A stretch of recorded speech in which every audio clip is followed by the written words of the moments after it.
Thank you all for being here. My name is Aaron McCarter, Aviation Accident Investigator with the National Transportation Safety Board. It's AARON MC, capital CARTER. I'm joined by investigator Bradley Gotcha. He is also an investigator based out of the Eastern Region Field Office outside of Washington, D.C. We were notified yesterday, approximately 4:30 p.m. local time, of a plane accident up in Akron, Ohio. We subsequently launched and arrived on scene this morning at 9:45 and began our on-scene investigation. I would like to thank the Akron Police Department, the Akron Fire Rescue Team, and the Ohio Highway Patrol that have been outstanding in their support during this investigation. I'm also joined by party members from Lycoming, the engine manufacturer, and Piper Aircraft, the manufacturer of the airplane. They are serving as party members and subject matter experts who are going to assist me with the on-scene and post-investigation. This is what I know so far. Yesterday, May 14th, 2026, at 15:45, that's 3:45 p.m. local time, a Piper PA-28180, commonly referred to as a Cherokee, registration number November 7188 Whiskey, that's November 7188W, was involved in an accident in this residential area about 1.5 miles west-southwest of Akron Fulton Airport. The airport identifier is Alpha Kilo Romeo AKR. The airplane impacted a single-family home and exploded, and there was a substantial post-crash fire. Sadly, 2 persons on board were fatally injured, and our thoughts and prayers go out to their family and their friends. Of the 2 individuals on board, one was a certified flight instructor, the other one was the pilot owner of the aircraft. This was a training flight. They had departed Akron Fulton Airport about 2:03 p.m., flew about 30 or 40 miles south, did some standard flight training maneuvering, nothing relatively unremarkable at about 2,500 feet. They turned north and returned to the airport, where they did 2 approaches. The first approach appears, now this is preliminary information, appears it was a go-around. It doesn't look like they landed. That information could change once we look at the formal ATC, air traffic control data. During the second approach, they overflew the runway, and during that time, something upset the aircraft, and the aircraft was seen by credible witnesses and doorbell cameras spiraling out of the sky from about 1,000 feet, where it impacted the road behind me and subsequently struck the house. There were 3 people in the house, 2 children and the father. They were unharmed and were able to escape, and like I said, the pilots of the aircraft were fatally injured. So this is the on-scene part is a very small part of a much larger holistic process. A lot of the work that's going to go into this investigation is going to happen after we depart the on-scene. So we are documenting the wreckage. We are collating air traffic control data, any kind of communications. It's called the man, the machine, and the environment. The human, machine, the environment. The human being is the pilot, their qualifications, how much time they spend in the aircraft, how many total hours they had, both of them, both the instructor and the pilot who owned the aircraft. How familiar were they with this particular aircraft and the avionics package that was involved? The machine, the technical aspects, the engineering aspects of the airplane. We are looking closely to ensure or to see if there was any kind of catastrophic failure of a flight control system or of an engine. That's why Piper and Lycoming are joining me on scene, because they are the experts, and they can help with that. I also have people back in Washington, D.C. doing a weather study. Now, from what I understand, the weather was actually quite nice yesterday, although the winds were pretty significant, gusting up to 25 knots. So that's something that we're looking into, and they're going to provide a weather study for us to collate all that information. And we're putting all that information together to kind of form a bigger picture of what could have caused this airplane to crash. So the recovery company will be here in about 1 hour. They are experts in the recovery of aircraft. They're going to help us remove the airplane from the residence. We're going to put it on the back of a flatbed and then transport the airplane wreckage over to the airport, which gives us a more conducive environment, something a little more controlled, to do a more thorough on-site investigation. And that will likely happen tomorrow and the next day, because as you can see, It's a pretty catastrophic accident scene, so it's going to take quite a bit of effort to remove the airplane from the building. The preliminary report will be completed in a week to 10 days. And, typically, that's what we want to have. And it's going to have all the information that we've learned that's factual on scene, and the information from air traffic control, from weather. We'll put all that together into a preliminary report. In about a year, 12 to 14 months, the factual report will be generated, and that's basically the entire investigation process wrapped up into that factual report, and a probable cause will be issued by the NTSB board shortly thereafter. And that's our job. Our job as investigators, and we do all modes of transportation commercial, but we are specifically trained in aviation accident investigation. Our job is to figure out what happened so we can keep it from happening again. Okay. With that being said, I'll be happy to answer any questions. Aaron, can you tell us, you've been looking, for some time today at the wreckage. Is anything popping out at you at this point? So you're asking if anything is popping out at us at this point? Yeah. Not so far. Sometimes it takes a couple of days to get some real evidence. There was no eureka moment so far. Right now we're doing the documentation. The team is mapping the wreckage, making sure that all the controls, and there's continuity between the controls and everything. But we need to wait until the crew gets here to do the recovery so we can have access to the aircraft. So I'm hoping that after we get full access to the airplane, maybe we'll learn something from that wreckage. Aaron, you mentioned the doorbell camera video. How important is video like that when you have this? It's so she's asking about the doorbell camera and how important it is to an investigation. Critically important. These doorbell cameras provide us a lot of valuable information. Some have audio attached to it, and sometimes I'd rather have audio than video. But I'll take whatever I get. And we've been very fortunate to have several doorbell cameras in this neighborhood. We have access to those video, along with the commercial business across the street. We have access to that video. And while I'm talking about videos, let me just put a call out to the public. I'm very interested in any kind of eyewitnesses, anyone who heard anything.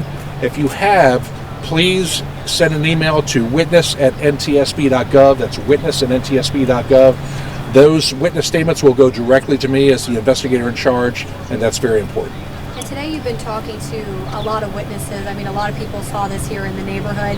I know there's some new people that kind of came forward today and were talking to you. Anything new from that information they shared that kind of sticks out that helps you piece together what exactly happened here? Okay, so she's asking whether or not the witnesses have provided us valuable information. The eyewitnesses, they absolutely have. We have corroborating stories, corroborating witness statements that are very credible, saying that they witnessed the airplane about 1,000 feet, and then the airplane took a sudden and rapid turn, turned over and did a spin down towards the ground. And when it got to about 300 feet of the ground, it looked like it was getting ready to pull out of whatever happened, but we don't know what caused that. So we can't form a judgment, but it's valuable information to know what happened. And it happened directly above us. Aaron, have you been able to reach out to the owner of the aircraft, and can you confirm that it's Echo Aviation? I can't confirm that it's Echo Aviation. That is something we're looking to do, reach out to the owner of the aircraft. But again, we don't know all those details yet. We really just got started on this investigation today. So that's one of the many things that we're going to be looking at over the next couple of days. So you said that they did they kind of circled the airport first, then they went for another landing attempt. And then that's when they got spooked sometime?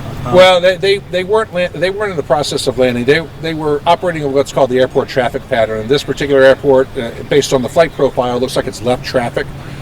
So where the upset took place was what we would call base to final. Base to final. Okay, it was proceeding to turn left onto final approach from the downwind to base. Wow. Aaron, we heard from some pilots that it was really windy yesterday.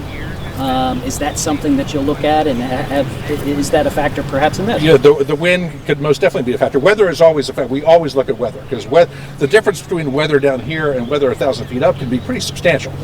So we don't just take what's on the ground. We also look at about 1,000 feet up. But based on the video evidence that I've seen so far, it was very breezy. I'm sure you guys were around. It was windy yesterday. So that I'm not saying that's the cause or contributed to the accident, but it's definitely something that causes us to pause, and we want to take a look at that to see if the weather was potentially involved. But the video evidence I saw shows that the trees were really moving yesterday. So again, not jumping to conclusions here. We don't know if that was a cause or contributed, but it's just another factor, something else we're looking at. Obviously, Aaron, you've investigated a lot of scenes. What in particular stands out to you about a scene like this one? Well, residential accident scenes are always a little more complicated because it involves structure, and the house is unstable behind me. So hard hats are required, respirators, things like that. So it just adds an additional layer of complexity. Not to mention the vehicular traffic that was in the area. There was actually a little car accident. About 4 or 5 out. It wasn't severe. It was a little fender bender because of all the people who were coming in and out. So it's just maintaining security, maintaining control. Fortunately, the police and the highway patrol have been outstanding. So they managed to keep the traffic and the onlookers at bay. We have the police tape behind me to maintain a secured perimeter. But again, when it happens in an area like this, that's the additional complexity. Not to mention the building, because we can't just go into that building right now because the floors are sagging. There was some water damage. I had the water to the house turned off this morning.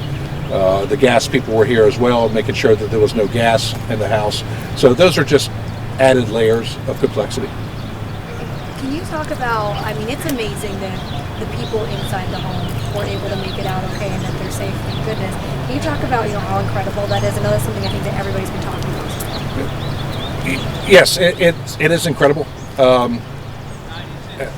And they are blessed to have made it out of that house, considering the catastrophic nature of the accident. And I was very pleased to hear, and I talked to the husband and the wife earlier today. They did arrive on scene. And we were able to get them some personal effects. Unfortunately, we can't let them in the house until the house has been deemed safe for them to come. But no, that's, again, we still have 2 deceased pilots, so, we have to keep that in mind. But I don't want that to take away from the fact that these 3 individuals have quite a story and were able to make it out. So that's the good news of the story. But they still lost their house in the process. So we could go into a very deep philosophical discussion about that, but not this time. I have time for 2 more questions, if there are any. Just to reiterate, that probable cause will come out in a year from now? It takes a year to do a thorough investigation. There's a lot of moving parts between data, air traffic control, the weather, all the things I talked about earlier. It's a complex investigation, and you have to surround yourself with very smart people, and I am, with not just Bradley here, but also the FAA that was here earlier. They are doing investigative work, and it takes a while to collate all that information. We don't know if there's data on board. I'm not hopeful, but I have been surprised in the past. This airplane doesn't have what's called a black box per se. You guys all know what a black box is, a cockpit voice recorder or a flight data recorder. But sometimes these airplanes have avionics that can serve the same purpose. And some of the more modern avionics may have upwards of 100 flight parameters. If we can get that non-volatile information off the avionics, that will be hugely helpful. It takes time, and we want to make sure we get it right. And that's why it takes upwards of 12, based on the complexity. Sometimes it doesn't take that long, based on how complex the accident is. But we aim for 12 to 18 months to get these investigations and the probable cause out. All right, one more question. And Aaron, I'll do 2 more questions. Okay. You mentioned that the removal of the airplane parts will happen in about an hour. They're going to begin in about an hour, but it's going to take a while for the removal to happen. So what is your very next step after that happens? What do you do typically in a case like that? All right, in a case like that, after we remove the aircraft, I like to take it to a secure facility where we can do a more thorough investigation that's not in a residential community. In this case, I've made arrangements with the airport manager. They've opened up the maintenance facility for us, so we'll be able to take the aircraft over there where we can do a thorough mapping and examination and check all the systems. That's the next step. And piece by piece, like kind of put it back together? I tried to put it back together, and when I say putting it back together, you know what I mean? Try to do basically a reconstruction, because sometimes that'll tell us how the aircraft came apart or what caused it. But we're too early into that part yet. There was one more Just question. that conversation you mentioned with the homeowners, was there anything they said or heard or witnessed that will help you in your investigation that perhaps maybe you I'm going to keep that conversation between me and the homeowners here right now because it was very emotional for them. But they did have some input as to what happened. But again, they were inside, and they heard it. So I'm going to keep it at that, just out of the respect of their privacy. Just Okay. quickly, if that's all right, was there any kind of communication with the tower or any kind of mayday call? So far, we have no communication, nothing that was recorded, and according to the witnesses that we talked to over the airport, there was no distress signal or call made. That could change, though. Okay. Thank you all very much. Thank you very much for the update. There you have